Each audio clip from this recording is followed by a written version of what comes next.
Hello tout le monde, j'espère que vous allez bien. Aujourd'hui on se retrouve pour une nouvelle vidéo qui va être une vidéo DIY ou plutôt semi-DIY. Pourquoi semi?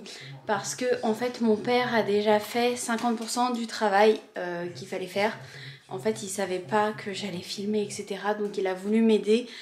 Et voilà, il a déjà fait la plus grosse partie, mais c'est pas pour autant que je vais pas vous expliquer ce qu'il a fait, etc.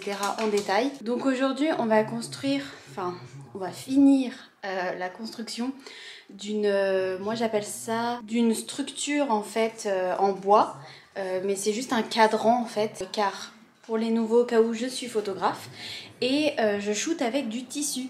Sauf que des fois j'ai du tissu qui est utilisé pour faire un sol, donc un effet latte de bois.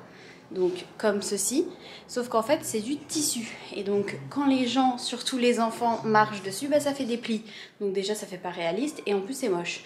Donc je voulais avoir un cadran en bois pour pouvoir l'agrafer, donc le fixer, et comme ça je le pose au sol et les gens peuvent marcher dessus, il n'y aura plus de plis. Alléluia. Donc voilà, donc aujourd'hui avec vous je vais finaliser tout ça, je vais vous montrer le résultat et on va voir si c'est efficace. Parce que ça se trouve c'est pourri. Donc voilà, c'est parti. Let's go. On y va.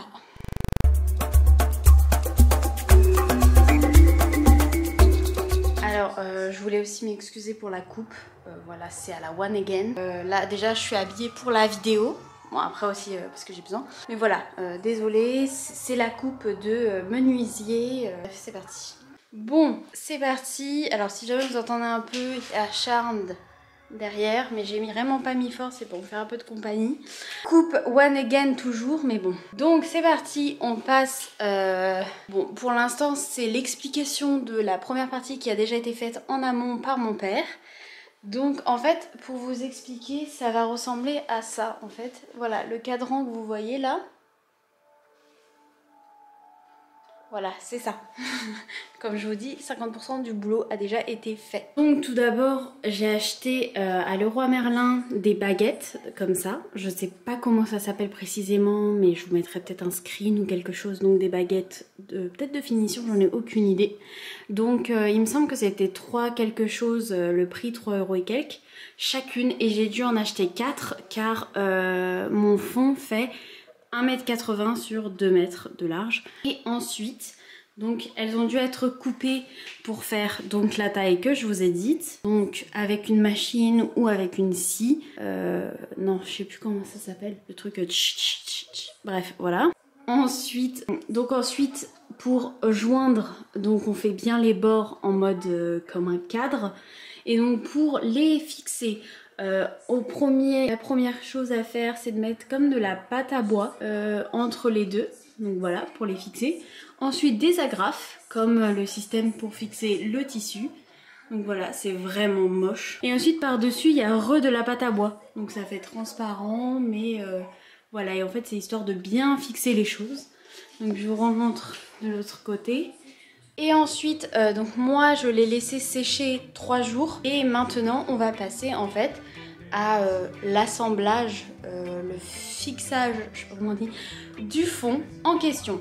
Donc pour ça en fait je vais mettre mon tissu au sol avec le cadran au sol. Et je vais voir déjà si les dimensions sont bien, etc. Et chose à savoir, si vous désirez juste fixer en fait le tissu ici devant, bah vous faites le cadran de la taille de votre tissu. Par contre, si le tissu vous voulez le passer derrière pour fixer derrière le tissu avec les agrafes, et bah à ce moment là il faut que le cadran soit plus petit que le tissu. Je m'excuse aussi si vous entendez ma chienne gratter ou faire du bruit ou quoi, elle est là, je suis sa seule présence, donc forcément bah elle me colle et du coup elle me tient compagnie. Et chiante. Le fond en question, c'est ça. Et donc là, je vais l'étendre au sol. Et voilà, je vous ai dit, j'ai choupi, c'est évident. Donc évidemment, vous le mettez à l'envers. Donc voilà. Ça, c'est le fond, donc bien mis à l'envers.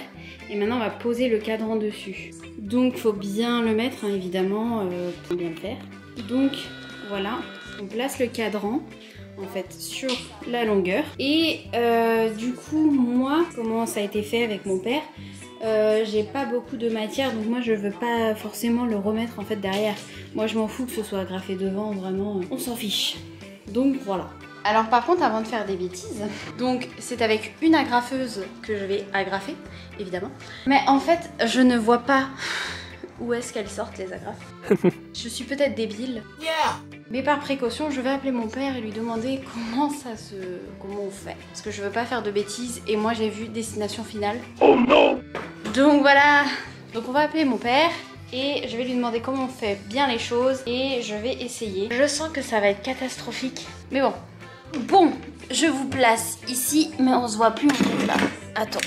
Donc j'ai eu confirmation d'utilisation de la machine. Donc je vais pouvoir le faire. Mais évidemment, comme tout chantier se respecte, un petit Starbucks pour bien faire les choses. Good. C'est bon, j'ai de l'énergie. C'est parti. Je suis méga stressée là, j'essaie de bien mettre les bouts de bois sur le truc. Imaginez, j'agrafe mon sol. J'ai peur. C'est génial. Même pas agrafé. C'est grave, c'est grave, c'est grave, c'est grave. J'ai déjà agrafé en art plastique. Oui, Berlioz, t'as raison, c'était pourri mon agrafe. Elle a même pas tenu. Attendez, regardez ça quand même. Mon agrafe, elle tient, hein. Elle est dure. Elle est mise comme ça et elle vole. Bon, j'ai réessayé. Mais je suis définitivement vraiment pas douée. Parce que mes agrafes, elles volent. Et là, j'ai pas bougé. Hein. Oui, Berlioz, t'as vu, j'ai pas bougé. C'est un peu mieux. Elle vole un peu moins. Si, regardez mon agrafe comme elle est belle. Ok, on est reparti pour un tour. Oh, j'ai réussi. Bon, j'ai fini enfin un côté.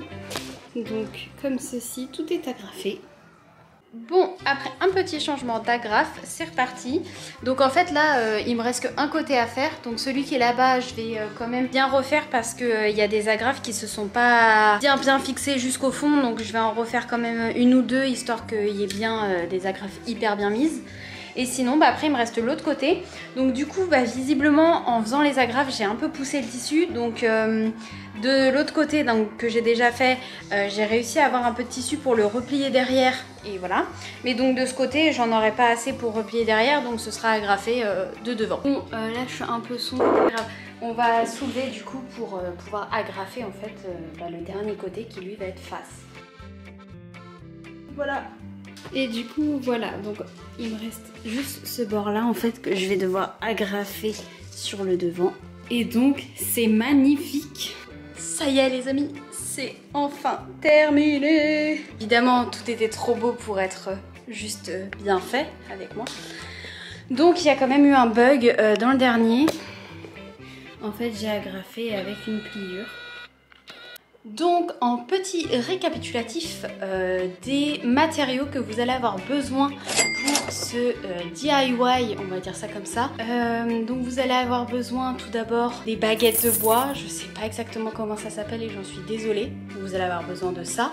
Ça dépend de la mesure de votre fond, donc vous devez bien étudier la question avant. Moi pour un fond de 1,80 m sur 2 m, j'en ai acheté 4 pardon, et chacune faisait 2,50 m. De pâte à bois. Vous allez avoir besoin d'une agrafeuse et des agrafes. Prévoyez de la recharge d'agrafes au cas où vous avez du mal à agrafer les premières, que comme moi, il y a des agrafes qui s'envolent, enfin qui sont mal agrafées, etc. Et votre fond, évidemment. Et donc voilà, il n'y a pas besoin de beaucoup. C'est quelque chose qui est totalement réalisable par une personne qui ne fait pas du bricolage son métier ou qui n'est pas habituée forcément à le faire. En tout cas, j'espère que cette vidéo elle vous aura plu, que ce DIY, semi-DIY a été intéressant pour vous et moi en tout cas j'ai bien aimé le faire, même si maintenant je suis à la mort, j'ai dû mettre la clim. Je suis contente du résultat parce que j'avais trop peur. J'avais peur que ça rentre pas bien ou que ça le tire pas bien ou que ce soit tellement fin que ça se pète. Voilà, enfin il y a toujours des plis et tout. Et en fin de compte, en fait, tout va bien et j'en suis super contente. Si vous voulez, Sur Instagram, je suis hyper active, donc sur mon Instagram qui est Pauline VZL et mon professionnel qui est Avo Photographie. Mais sur mon pro ou mon perso, je vous ferai un avancement de la chose. Déjà, je vous dirai si en shooting ça a tenu, parce que là c'est moi qui ai été dessus, donc moi je fais quand même méga attention à mes affaires. Donc je vous expliquerai si vous voulez dans une story si ça a bien tenu le choc d'un client, et si dans le temps les lamelles, vu qu'elles sont très fines, est-ce qu'elles perdurent dans le temps, est-ce que ça tient bien, est-ce que c'est costaud, etc. Et je sais que je vous en ferai aussi un TikTok, donc mon TikTok c'est Pauline VZL. Et je suis hyper active, genre vraiment tous les jours je poste des TikTok, et là ça y est, je me suis vraiment centrée sur la photographie, c'est vraiment ce que j'ai envie de faire sur TikTok. Donc voilà, trop de blabla dans cette vidéo. Enfin bref, tout ça pour vous dire que c'est une fin de vidéo, enfin. Donc j'espère que cette vidéo elle vous aura plu, je vous dis à très vite. J'essaie d'être au max à fond sur tous mes réseaux, que ce soit Insta Pro, Insta Perso, TikTok semi perso pro, YouTube, j'essaie vraiment, et en fait tout me plaît, hein, mais c'est juste que des fois je sais pas trop quoi faire comme contenu, donc n'hésitez pas même à me dire quel genre de vidéo vous voudriez, etc. Et sur ce, je vous souhaite une belle journée et je vous dis à très vite. N'hésitez pas à liker, à commenter, à partager, à mettre la petite cloche, vous connaissez la chanson comme d'hab, et je vous fais des gros bisous et je vous dis à très vite. Au cas où vous auriez mal vu, juste, c'est ce type d'agrafeuse que j'ai utilisé. Voilà. C'est de toute beauté.